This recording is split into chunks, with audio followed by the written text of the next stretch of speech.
This is A New Angle, a show about cool people doing awesome things in and around Montana. I'm your host, Justin Angle. This show is supported by First Security Bank, Blackfoot Communications, and the University of Montana College of Business. Hey folks, welcome back, and thanks for tuning in. Today, I am speaking with Austin Amestoy, Morning Edition host at Montana Public Radio and host of The Big Why, an MTPR podcast that answers listener questions about anything Montana, big or small. In this special crossover episode, we'll learn more about The Big Why and bring you some of the show's magic in action. Austin, thanks for joining me today. Pleasure to be here, Justin. Thanks for having me. Yeah, a little field trip to Studio 49. That's right. I can't believe I haven't been over here before. I know. Well, welcome. And we will give you the treatment that everybody gets. Tell us, where did you grow up and what did your parents do? Well, I had the good fortune of growing up in Laurel, Montana, which to listeners who don't know is south central Montana, 10, 15 minutes west of Billings. Okay. About, 6,000, 8,000 people. Loved growing up in Laurel. And my dad works as an electrician. He co-owns an electrician business in Billings. And my mom is a kindergarten teacher. So how did you get interested in journalism? Oh, man. It's like an interest that I kind of awakened to over time. Mm-hmm. But it's something that I've always been interested in, but it just took me a while to realize that I was interested in doing it and that I could do it as a job, you know?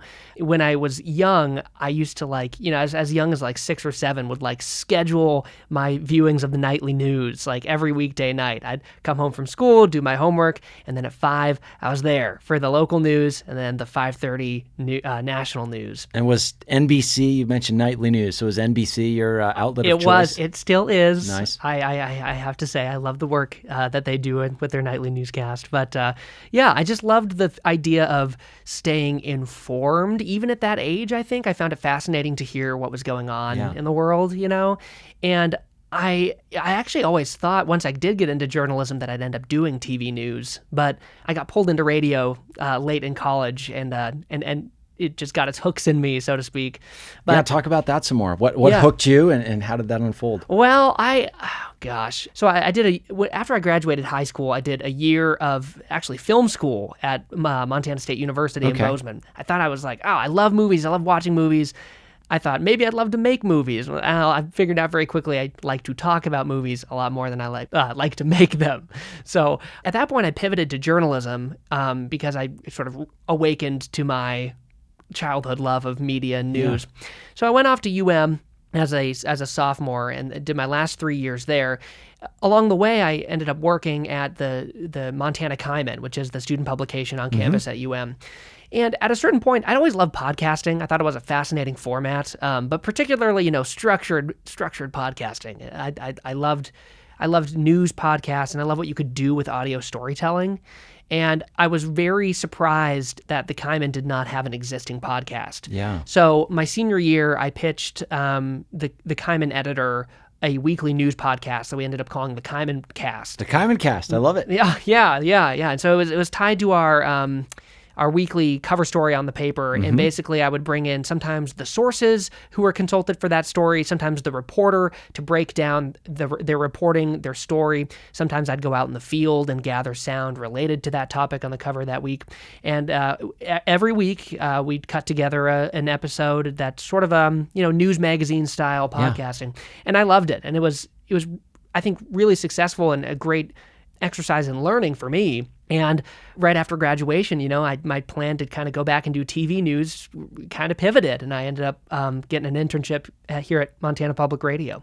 Nice. And describe your responsibilities at MTPR. Okay. All right. Well, my most forward-facing role is host of Morning Edition. So I'm on from 6 a.m. to 9 a.m., at least on air, Monday through Friday. I spend an hour prepping for the show before that. Afterwards, I'm a reporter. I've been covering education. I've done a little bit of Superfund work in the past, some stuff that's brought me into public lands and national forests. I'm kind of a gopher sometimes, too, which is easier on the truncated afternoon schedule sometimes. You just hit the breaking news. And then I also serve as host of our bi-weekly podcast, The Big Why, which is something I picked up just a couple weeks after it started not last fall anymore. That's 2 falls ago now, when I came into the role of its morning edition host. Yeah, so tell us about the Big Why. What is it? How did it come to be? Sure. So the Big Why is really an effort by MTPR to engage with our audience in a new and different format, right? I think one of the awesome things about public radio is we already have a very strong relationship with our audience, right? In a way that you don't always when you turn on the TV and are watching your TV local news, right? Like our listeners sustain us, but we also want to sustain them and their interests. And I think the Big Why ended up being a perfect marriage of that. Basically, the idea of the Big Why is our reporters get to answer our listeners' burning questions about elements of life in Montana, right? It could be really anything. We've done stories on Montana politics. We've done stories on UFO sightings in Montana. Wow. Yeah, right? We've done stories on, Montana's many nuclear missile silos. But I think the great thing about the Big Why is kind of twofold. One is we get to respond directly to our listeners' questions, and we get to engage really directly with them. We often bring them on to the show so that we can hear their voice and listeners can hear themselves on air. So that part's great. But the other thing is the Big Why gives us a platform to talk about stories in Montana that aren't necessarily imminently newsworthy, but they're still interesting, right? More documentarian style, where there may not be something happening imminently in that field or that subject, but it's still something people find themselves scratching their heads about as they go about their, day-to-day lives. Sure, and it must be fun for you because you're so attached to the daily news cycle with Morning Edition. And here you get to sort of do some more investigative, it's not quite long form, but you can sort of take a deep dive on topics that are a little bit more timeless. Yeah, we'll call it mid-form, maybe, medium form. I like it. No, absolutely. I mean, so I regularly host the Big Why, so we'll have someone come on, one of our reporters come on and sort of break down the question that they answered, but I also get to do some reporting every now and then as well. And it has been just a blast, some of the topics that I've been able to cover. It's one of my favorite things I do at MTPR. I mean, I'm going to say this, and you're going to say, that doesn't sound like a blast, but it was. I became a pseudo-expert in Montana's stream access law. Okay, that does sound like a ton of fun. Yeah, right? It was very fascinating, and it's something I never would have learned about otherwise had I not been in this position. Gosh, I learned about weird place names in Montana, why we have so many Mount Baldies. There's like 49 of them, by the way. 49 Mount Baldies. Something like that. I mean, it's somewhere in that range. Don't quote me on that actual number. I got to be accurate here. But one of my most recent ones last fall was just an incredible experience. I got to go and walk through the sort of deteriorating remains of the former Montana State Orphanage in Twin Bridges with someone who had grown up there. Okay. Which was incredible. I mean, that sense of place and history and engagement with people who live right here in Montana was like, pretty breathtaking. And it was just so fun to be able to be in that place, take in those sights and sounds, and then pull them in through the microphone and hopefully push them out to listeners in a way that could make them feel like they were there too. Sure. Well, enough talking about it. Let's actually try some Big Why here on A New Angle. Let's go. All right, Justin. Well, let's do it. If you would be so kind as to put on your Big Why hosting hat, I'll give you an idea of how our show works. Cool? Cool.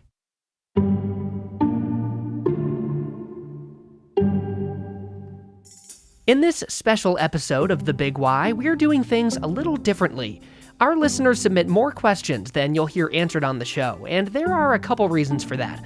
For one, we just don't have time to answer absolutely everything, and also, some have answers that don't quite fill up the full 9 minutes for our episodes. But some of your questions are just so good, it would be a shame to let them pass us by. We've picked 3 questions to answer in a Big Why speed round, if you will.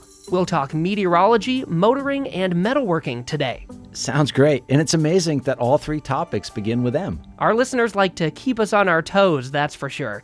And let's start with that first question. It comes to us from a listener in southwest Montana. Matt Mason lives in Gardner, just north of Yellowstone National Park during the summer, and loves to skateboard. The nearest skate park is in Livingston, which Mason noticed is prone to a weather phenomenon that can make his hobby a bit of a challenge. There's nothing more embarrassing than driving an hour to get to Livingston to skate, and it is so windy that I can't even ride my skateboard. I can't even imagine riding a skateboard myself, let alone trying to do it in the wind that Livingston regularly gets. Right? Me neither, Justin. Matt Mason wanted to know, why is Livingston so windy? And maybe there's an underlying assumption to challenge here. Is it that Livingston is that windy or Montana in general? I had the same thought, so I called up Tom Humphrey. He's the head meteorologist at the National Weather Service office in Billings. Humphrey says Livingston really is measurably windier than the rest of the state. Okay, so then what's so special about Livingston when it comes to the wind? Well, Humphrey says there are a few phenomena at play. Okay, the basic one that produces the strongest winds in Livingston typically happen in the fall and winter time. During that time, Humphrey says high-pressure systems over Yellowstone National Park south of Livingston and low-pressure systems moving down from Canada often create what's called a pressure gradient.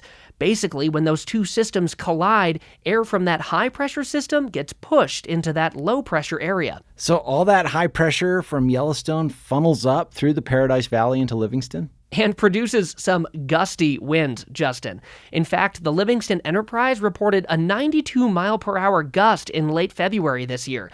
That was just 2 miles per hour short of the city's all-time record. I can't even imagine 92 miles an hour. Yeah, I feel like I'd have a hard time standing up in that. Let alone skateboarding. That's right. But there's also one more phenomenon at play: gap winds.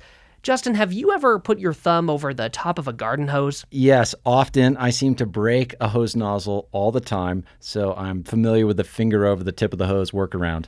Right, a workaround as old as time. Well, let's hear from Humphrey again. The smaller you make that opening, the faster the water is going to squirt out of there. And that's the same thing for Livingston. Paradise Valley sits between two mountain ranges, so you can think of that narrow valley like a thumb closing off the winds rushing up from Yellowstone. As the winds move along that pressure gradient, the gap in the mountains forces them to accelerate. Right, so we have an air pressure gradient plus gap winds, and we get Montana's windiest city. That's the equation, Justin. Shall we move on to our next question? Yeah, let's do it. Okay, who are we hearing from now? Well, that would be West Glacier resident Brian Rowland. He grew up in Indiana and moved to Montana in the early 2000s to work for the Forest Service. Rowland told me one thing really stuck out to him when he got here. It's a puzzle he's never quite solved. Why are there so many intersections in Montana without either a stop sign or a yield sign? That's something I've noticed too, but I guess I've never really paid attention before. Yeah, Justin, the town I grew up in here had 4 or 5 stoplights at most, and plenty of the kinds of crossings Rowland is talking about, uncontrolled intersections. I always assumed they were just used where traffic was minimal, and that was the end of it. But that's not the end of it? Well, it's part of it, but not the whole picture. To learn more about how traffic controllers choose how to mark intersections, I called up Gabe Priebe. He's a traffic and safety engineer at the Montana Department of Transportation.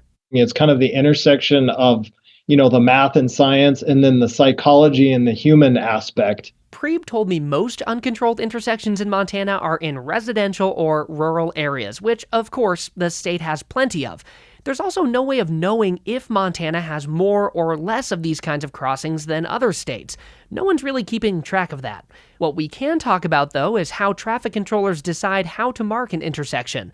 As it happens, Justin, there's a 1,000-page federal manual dedicated to helping controllers do just that. I am sure that is a page turner. But what does that 1,000-page manual tell us about uncontrolled intersections? Well, Priebe told me the biggest factors that call for an intersection to be unsignalized, using the manual's language, are traffic volume and visibility. If drivers can easily see approaching traffic at the intersection, and if that intersection generally has fewer than 1,000 crossings per day, an uncontrolled intersection is usually called for. So that's the math and science that Priebe was talking about, but what about the psychology? Right, Justin. Here's the interesting part. Priebe says traffic controllers have found that putting stop signs in places they aren't warranted, like low-speed neighborhoods, for example, can give drivers a false sense of security, almost like a subconscious permission slip to speed through an intersection. Uncontrolled intersections, though, make drivers more uncomfortable. Some of that discomfort is actually a little bit helpful because it gets people to slow down. Yeah, that's fascinating that they sort of use that discomfort. I mean, when I experience the discomfort, I slow down, I take it more carefully, I turn down the radio. That radio part drives my kids nuts. And that's an uncontrolled intersection at work, I suppose, Justin. That's right. We'll be back to this Big Y crossover episode after this short break. A New Angle is supported by First Security Bank, Blackfoot Communications, and UM's College of Business. Access to capital, broadband, and education are 3 ingredients any community needs for success. Hey, this is Colter Nuanez from ESPN Missoula, and you're listening to A New Angle. Welcome back to A New Angle. I'm here with Austin Amestoy, learning more about his MTPR podcast, The Big Y.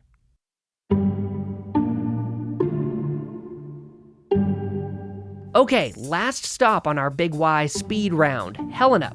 That's where listener Sarah Bond has lived for about 4 decades. She worked for the state government and spent a lot of time soaking in the Capitol building's ornate details. Throughout that time, I've often asked many people, who in the heck is on top of that dome?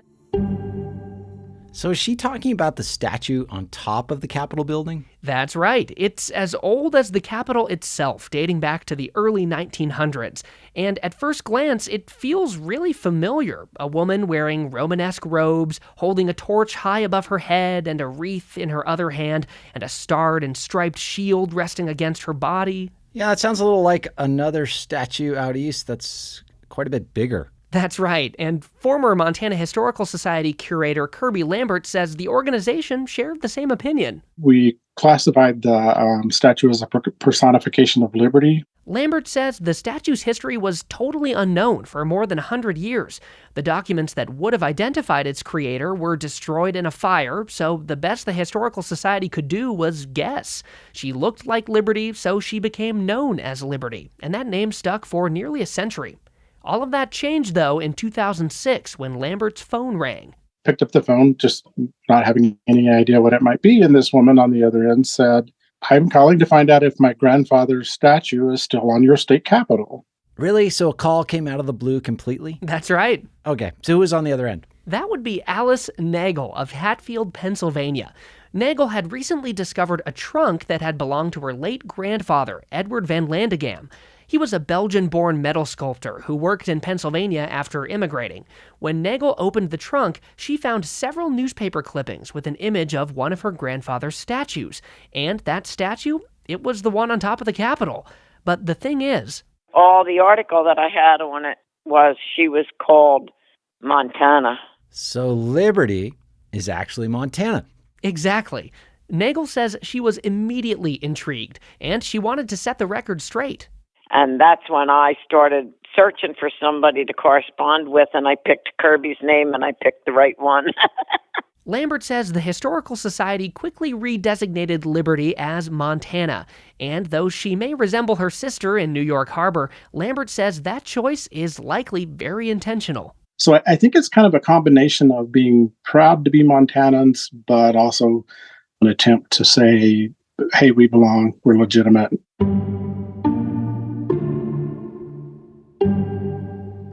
And that's the origin of the Capitol Dome statue. 3 questions in, 10, 11 minutes, Justin. That's not too bad. Not bad at all. That was awesome. Okay, so let's debrief a little bit on that experience. First off, how do you decide what a good question is? How did you select those 3 questions? Oh, man. Well, the first mark of a bad Big Y question is, can it be answered with yes or no? Yeah, that would make for a short episode. Exactly. So when we pick our questions, we really look for questions that aren't simply answered by a Google search or a yes or no. Sure. We like them to be topics that are relevant to people living all over Montana, or if not the whole state, regions of Montana, right? And I think, a unifying factor is sort of the head-scratching, quizzical things people ask themselves when they're driving to work. Sure. Or, yeah. As we heard in this example, walking up into the Capitol building or moving to Montana, right?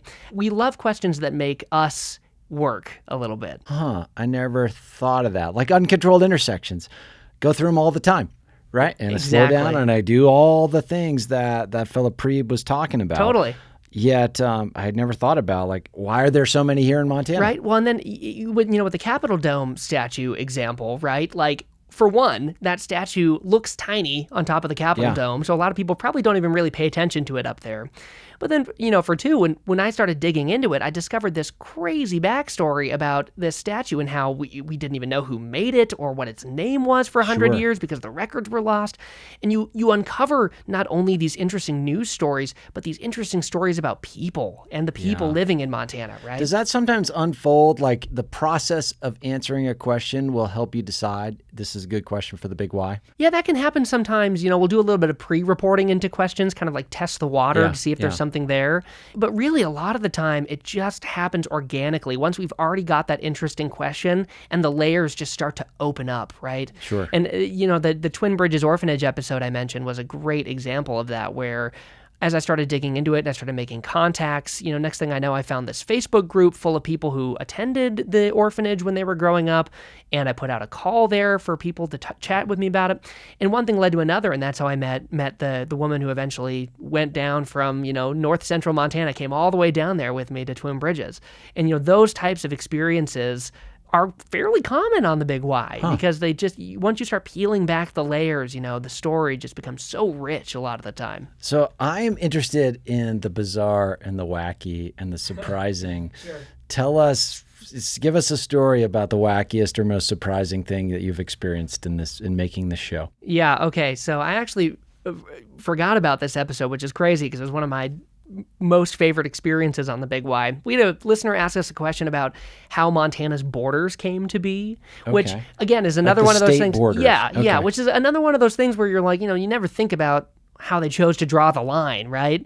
And so that in itself was interesting. But as I was researching this, doing my Google searching, kind of like going through the archives, I stumbled across what is essentially a modern day border dispute between a county in Montana and a county in Idaho. Interesting. Over where the exact line demarcating both states is. Okay. Which was just fascinating. And as it happens, I actually found a state representative who's very involved in that process, who very, very firmly believes, he's found where the line is. He's got the records to prove it. And in the last legislative session, there was actually an appropriation in the budget to do a new federal border survey at that point, so we can basically hand the receipts to this county in Idaho and say, this is where the border is. Is there some especially interesting piece of land that's on dispute here, like a summit of a mountain or a part of a river? So normally the border, and this is happening between Mineral County in Montana, Justin, and Shoshone County in Idaho. Okay. And that part of the border had been running along a mountain drainage. Okay. But the problem is when they blasted I-90 through the drainage, the actual location of the drainage moved. And Idaho claimed it moved a few hundred feet east into Montana's territory. So more of that is in Shoshone County. But, the problem is the border itself didn't move. The drainage moved, but the border was drawn, Montana claims, along the natural drainage. So it's just like, you would think that something like borders would be fairly settled between the states at this point, but I discovered that can still be in flux, It's still a thing and still requires a Herculean effort to resolve the dispute, I'm sure. That's right. So let's, in our remaining time, Austin, talk about how listeners can get their questions on the Big Why. What is the process? And then maybe give some coaching as to what makes for the sort of question that breaks through. Right. So right now, I'll also plug, Justin, we are especially soliciting questions about the 2024 election season. Okay. So I will say that here, we're really interested in your questions about, politics in Montana, how to vote, how the election process works. If you're hearing buzzwords or confusing bits of political jargon you don't understand, but you think are important, we're really looking for those kind of questions right now. But we are still taking any and all Montana. Are the candidates too old? Is that a good Big Why question? Well, I will say that's actually something we didn't talk about. Questions that are a matter of opinion are not really something we can get to the bottom of as journalists. Sure, well done. I liked how you sidestepped that. Well, thank you. There's maybe some similarities between journalists and politicians answering a question, right, Justin? There you go. Anyway, the best way to submit a question to the Big Why is to head to bigwhy.org. And there's an option right there on the page to type in your question, type in some information about yourself, and we get it all sort of submitted into a big, long list of your questions. We peruse it every now and then, and really, I think the best kinds of questions, like we've been talking about, are those ones that have a really interesting Montana hook, right? If it's something that's like, feels like, only in Montana, or, some sort of interesting relic of Montana's past, or something that you can't find an answer to with a simple Google search, Yep. That's the best kind of question, because we, as reporters, have the power, knowledge, experience to go past that Google search stage and try and, bring up that answer for our listener and for our audience. So we're looking for no yes or no's. No yes or no. We're looking for avoiding opinion. Avoiding opinion. Although differences in opinion in an answer could be interesting. That's true. If you have a question about, and that's where like the sort of political or political nuance is there, right? Like, sure. We've had one really interesting question submitted to us recently that basically asks how voters can differentiate between candidates for Supreme Court because they're nonpartisan. That's right. I struggle with that sometimes. Yeah, and see, something like that is fascinating, even though, ultimately making a decision, is a matter of opinion. Talking about the distinguishing factors between candidates is not, right? And I think that's a really interesting question. I think you may hear more from us about that in the future. That's a meta question too, because you said you don't want questions that you can answer with Google. Yet I often go to Google to answer these Supreme Court justice questions. I'm sort of caught in a big wide vortex here, Austin. I'm not sure how I'm going to get out. And you know what, Justin? I think really the biggest takeaway for listeners is if you have a question, just please submit it to us, because we love to read them. And sometimes, we just write people back directly if we can find an answer quick enough. So I love it. One more time, remind listeners where they can find the Big Y and how they can submit a question. You can submit a question online at bigY.org. Also, you can listen to the Big Y during All Things Considered on Montana Public Radio live every other Wednesday, 6:50 p.m. We also air a rerun the Saturday of the week after, so there's kind of a bouncing Big Y happening every week. Okay. We are also found everywhere you get your podcasts. Just search The Big Y. Awesome. Well, Austin, I love what y'all are up to. It is fun and informative, and thanks for coming over here and telling us about it and showing us how the magic is made. Justin, thanks for asking your own questions of The Big Y. Thanks for listening to A New Angle. We really appreciate it. And we're coming to you from Studio 49. A generous gift from UM alums Michelle and Lauren Hansen. A New Angle is presented by First Security Bank, Blackfoot Communications, and the University of Montana College of Business, with additional support from Consolidated Electrical Distributors, Drum Coffee, and Montana Public Radio. Kelly Larson is our producer. Maddie Jordan is our production assistant. VTO, Jeff Ament, and John Wicks made our music, and Jeff Meese is our master of all things sound. Thanks a lot, and see you next time.